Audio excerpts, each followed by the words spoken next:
By the 1890s, Manchuria had become a battleground between three competing powers: Imperial Russia, Qing China, and Japan. It would remain a bone of contention even after the revolutionary upheavals of 1911 and 1917. Between the outbreak of the First Sino-Japanese War in 1894 and the confirmation of the Sino-Soviet split in 1969, four major wars and countless smaller conflicts were fought in the protracted battle for supremacy over Northeast Asia.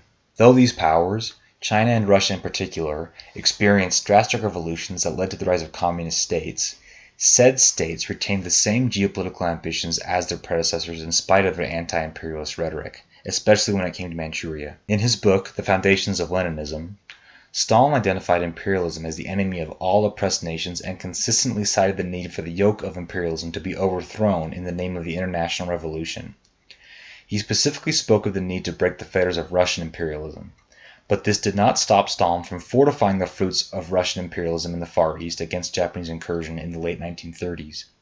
Nor did it stop him from exerting influence in the region following the conclusion of World War II. Stalin justified Soviet expansionism by arguing that the Soviet Union was not a country just like any other, but a bastion of socialist internationalism, which was fighting against national isolationism. In the case of Japan, the so-called Greater East Asia Co-Prosperity Sphere, formed in the midst of the Second World War, was presented as an alternative to Western imperialism, but in practice it was nothing more than a facade for Japanese imperialism.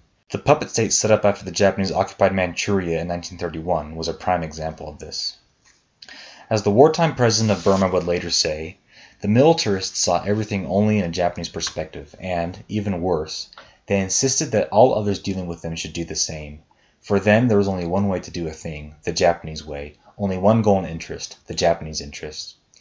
In 1945, Mao, also a hardline communist who consistently condemned imperialism in all its forms, declared the following: "Today, two big mountains lie like a dead weight on the Chinese people. One is imperialism, the other is feudalism. The Chinese Communist Party has long made up its mind to dig them up."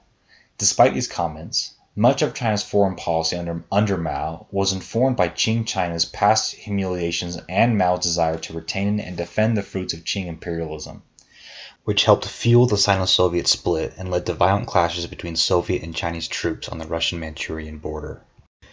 In conclusion, despite the consistent anti-imperialist sentiment of Russia, China, and Japan, all three countries were often just as imperialistic as the countries whose policies they had been all too happy to condemn.